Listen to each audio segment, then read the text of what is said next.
Salam alaikum, bienvenue chers élèves dans cette nouvelle partie ou bien dans cette vidéo, cette nouvelle vidéo consacrée à la construction de la pyramide écologique. Et أننا إن شاء الله في هذا الفيديو سنقوم بإنشاء أو لا برسم الأهرام الإيكولوجية. Donc dans cette partie nous allons construire une pyramide écologique. أي كيف أننا سنقوم بتحويل بيانات كمية أعداد وأرقام تمثل مثلا الكتلة الحية أو الطاقة وتحويلها إلى هرم يمثل هذه الكمية وهذه الطاقة في الواقع. Donc, qu'est-ce que ça veut dire une pyramide écologique أو ما هو الهرم الإيكولوجي. Qu'est-ce que ça veut dire une pyramide écologique. Donc, c'est une représentation graphique وهو تمثيل بياني أو مبياني des données quantitatives des بيانات كمية de chaque niveau trophique لكل مستوى غذائي sous forme على شكل أهرام pyramide appelée تسمى أهرام إيكولوجية. أي أن الهرم الإيكولوجي عبارة عن تمثيل مبياني أو لا بياني للبيانات الكمية les données quantitatives مثلا أرقام وأعداد. مثلا بالنسبة للبيوماس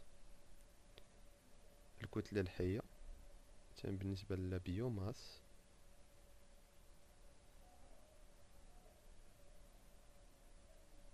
par exemple pour la biomasse مثلا كنلقاو مثلا 200 غرام دو بيوماس 200 غرام. مثلا عند واحد المستوى غذائي مثلا عند مستوى غذائي آخر كنلقاو 100 غرام on trouve 100 غرام par exemple. في مستوى غذائي آخر مثلا كنلقاو on trouve مثلا 10 غرام. Alors notre objectif أو الهدف من الأهرام الإيكولوجية les pyramides écologiques c'est de transformer هو تحويل هاد البيانات الكمية إلى هرم تمثيل مبياني على شكل هرم تسمى الأهرام الإيكولوجية. وبالتالي يكون عندنا تمثيل واضح يمكننا تحليله واستخراج دي كونكلوزيون يتيغي دي كونكلوزيون خلاصات إلى آخره.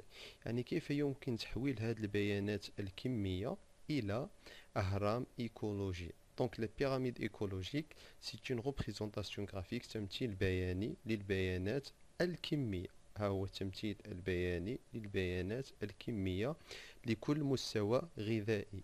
مثلا هنا عندنا المستوى الغذائي الأول. مثلا هنا المستوى الغذائي الثاني.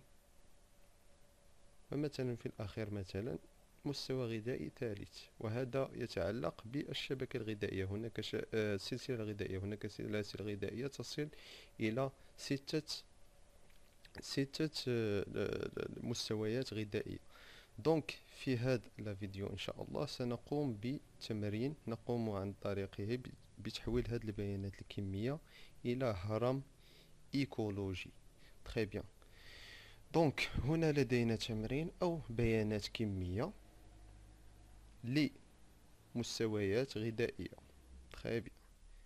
هنا عندنا المستوى الغذائي الأول اللي هو لو زوبلانكتون. المستوى الغذائي الأول. هنا عندنا المستوى الغذائي الثاني لو زوبلانكتون إربيفور عاشب. هنا لدينا المستوى الغذائي الثالث اللي هو لو زوبلانكتون كارنيفور لاحم. هنا عندنا دي بوتي بواسون أو لا أسماك صغيرة اللي هو المستوى الغذائي الرابع. وهنا لدينا أسماك كبيرة اللي هو المستوى الغذائي الخامس.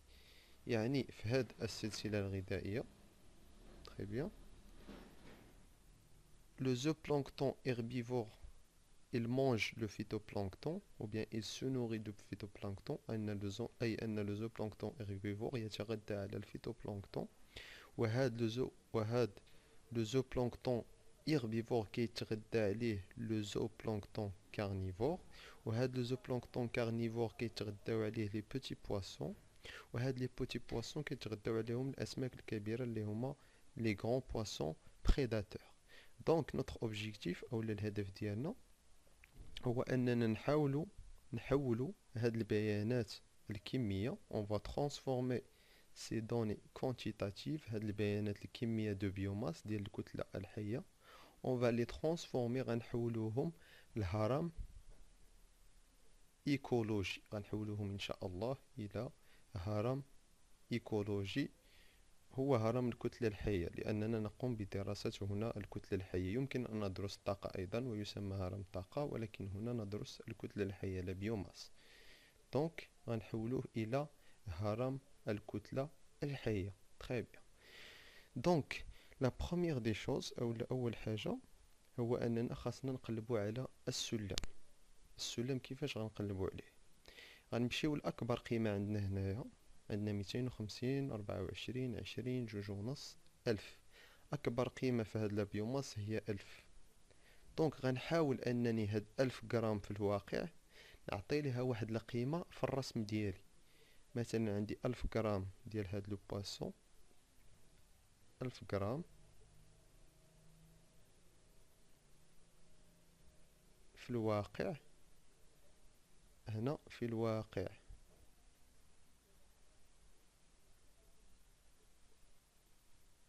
ou bien dans le milieu naturel.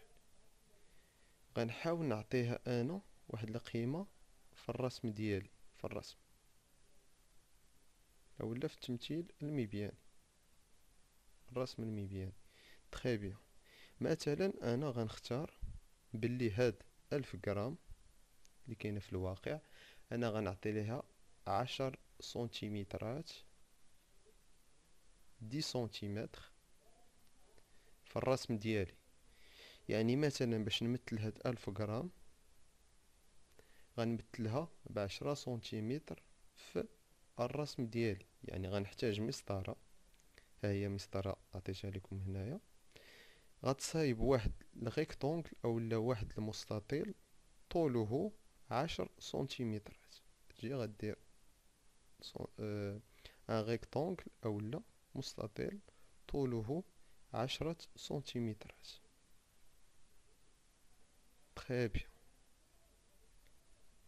يعني المستوى الغذائي الأول أولا هاد المستوى الغذائي الأول عنده 1000 غرام في لا بيوماس أولا الكتلة الحية. نتا مثلتي هاد 1000 غرام تي ريبريزونتي 1000 غرام باغ 10 سنتيمتر دون طون ديسان. يعني مثلتي هاد 1000 غرام ب10 سنتيمتر في الرسم ديالك. تخي بيان. يعني هذا هو النيفو تروفيك واحد. دابا خاصني نخرج السلم، لانني مثلت 1000 غرام ب10 سنتيمتر. خاصني نخرج السلم باش نمثل هادو كاملين بنفس باحترام المقياس اللي درت لهاد لو نيفو تروفيك الاول. يعني غنخرج السلم. باش نخرج السلم بسيط جدا، غندير 1000 غرام اللي هي القيمة في الواقع، 1000 غرام، وغنقسمها على 10 سنتيمتر اللي هي القيمة في الرسم ديالي. ملي غنقسم 1000 غرام على 10 سنتيمتر غتعطيني 100. ماذا يعني هذا؟ 1000 غرام قسمتها على 10 سنتيمتر غتعطيني 100. يعني 1 سنتيمتر في الرسم كيمثل 100 غرام في الواقع، 100 غرام في الواقع. تخي بيان. يعني حنايا مثلنا 1000 غرام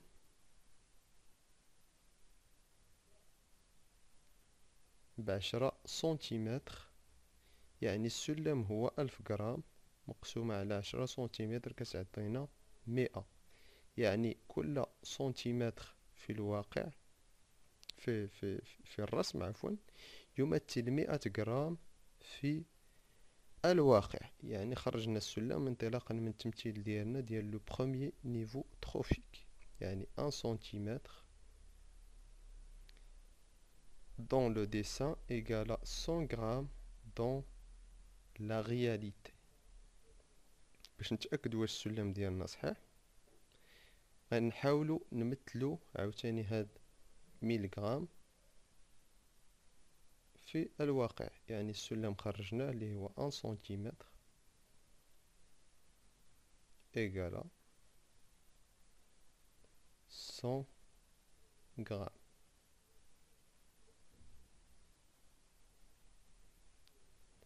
بالنسبة للمستوى الغذائي الأول أنا عندي 1000 غرام. 1000 غرام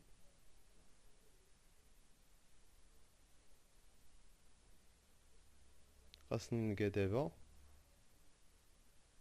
إكس اللي هو شحال غتمثل هنا في الرسم.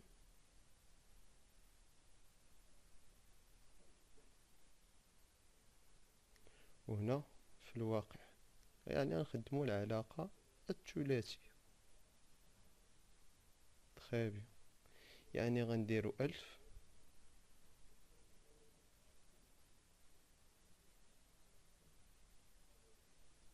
مقسومة على 100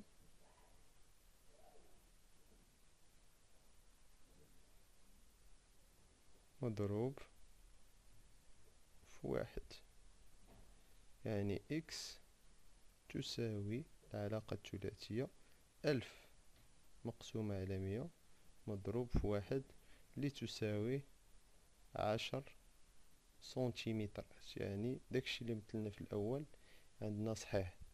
دونك غتجي غتمثل واحد المستطيل طوله 10 سنتيمترات بالنسبة للمستوى الغذائي الأول من 0 تار 10. تخي بيان. وغتمثل المستوى الغذائي الأول. نمر الآن إلى المستوى الغذائي الثاني اللي هو 250 غرام. السلم عندنا 1 سنتيمتر إيكالا 100 غرام. يعني 250 غرام شحال غتمثل من سنتيمتر. نفس الشيء العلاقة الثلاثية. يعني غنجيو لهنايا غنعوضو نلقاو عاوتاني إكس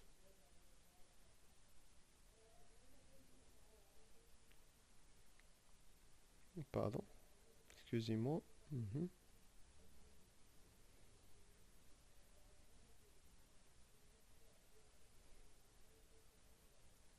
دونك عندنا 1 سنتيمتر في الواقع كتمثل 1 سنتيمتر في لو ديسان في الرسم كتمثل 1000 غرام في الواقع. دابا غنقلبو على شحال كتمثل 250 غرام في الواقع شحال كتمثل في الرسم. شحال خاصنا نعطيوها كقيمة في الرسم. العلاقة الثلاثية نفس الشيء كنديرو 250 مقسومة على 100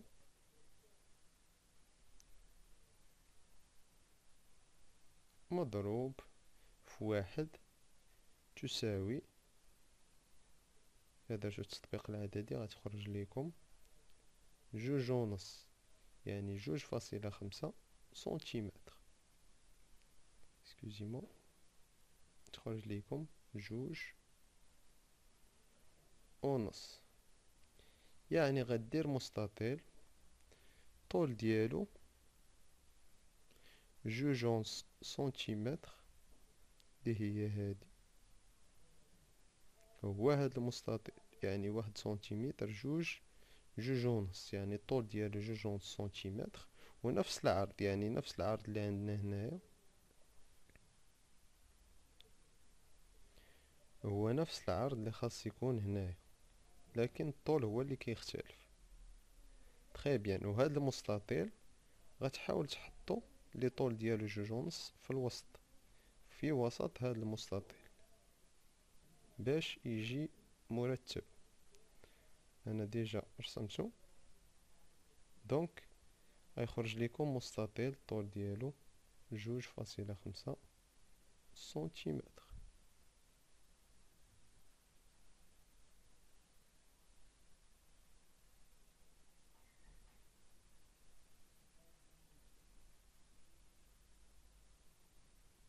سنتيمتر. تخي بيان. دونك باسون ماتنون مثلنا دابا المستوى الغذائي الثاني دابا غنمثلو المستوى الغذائي الثالث 24 غرام. غنمشيو للسلم 1 سنتيمتر إيكال 100 غرام.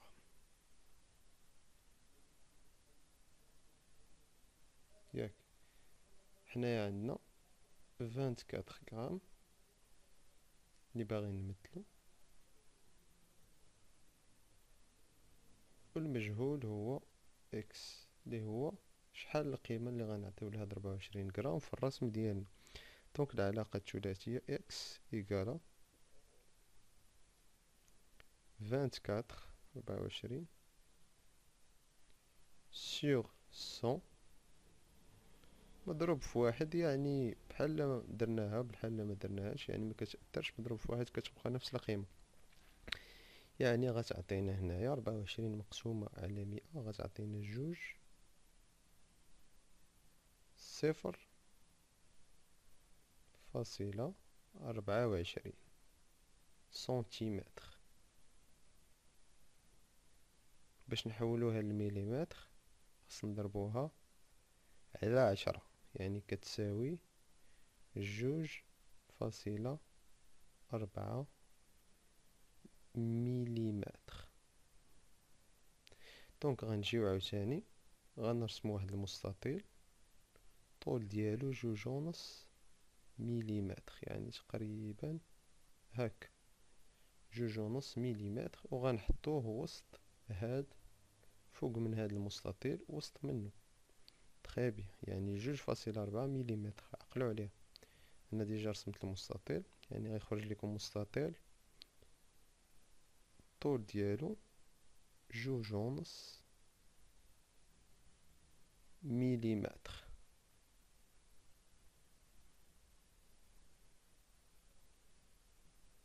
تخي بيان. دونك اذا سنمر الان الى تمثيل المستوى الغذائي الرابع اللي هو هذا.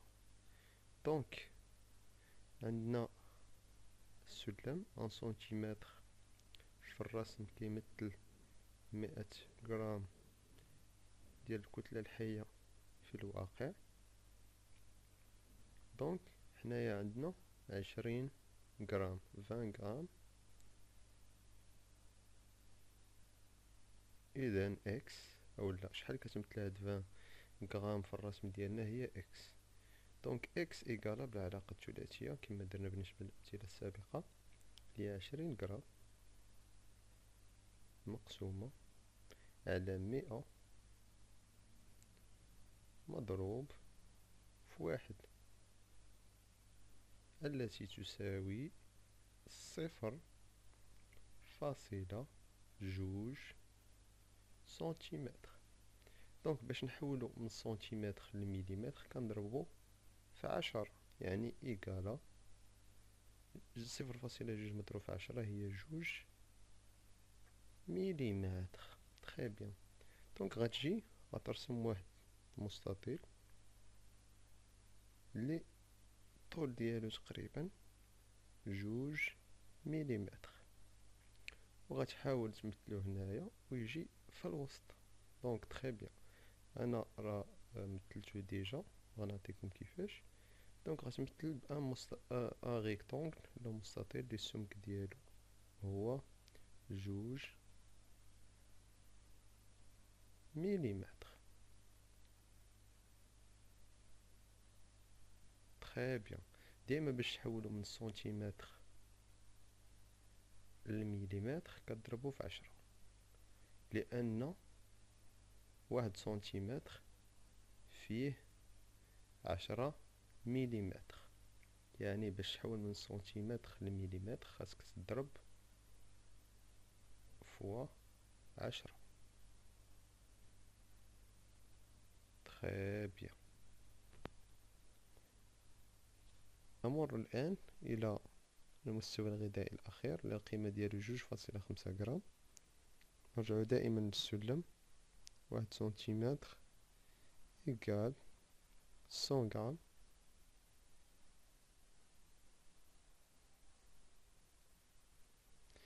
يعني إكس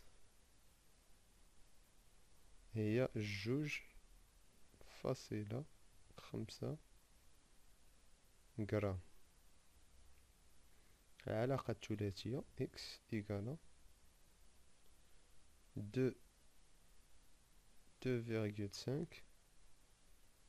sur 100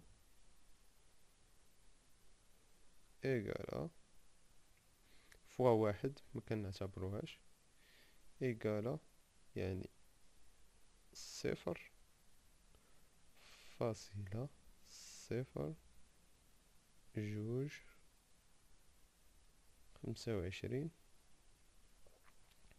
اللي هي بسنتيمتر، اللي هي بالمليمتر. 0.225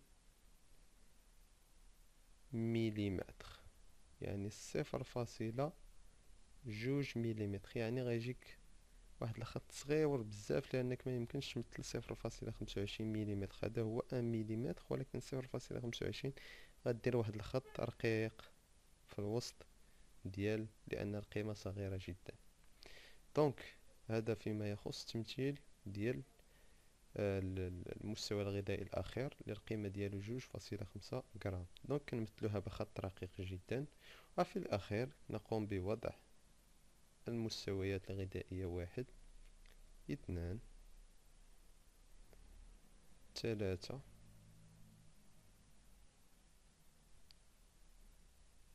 4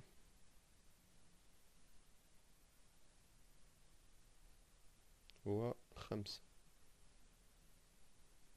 دونك هذا فيما يخص تحويل البيانات الكمية إلى أهرام إيكولوجية. دونك كخلاصة، الخطوة الأولى التي يجب القيام بها هو تمثيل أكبر قيمة وإعطائها قيمة معينة في الرسم. مثلا 1000 غرام عطيناها في الأول 10 سنتيمتر في الرسم، وانطلاقا من هذا الشيء خرجنا السلم اللي هو 1000 مقسومة على 10، يعني القيمة على الواقع مقسومة على القيمة في الرسم اللي عطاتنا 100 غرام.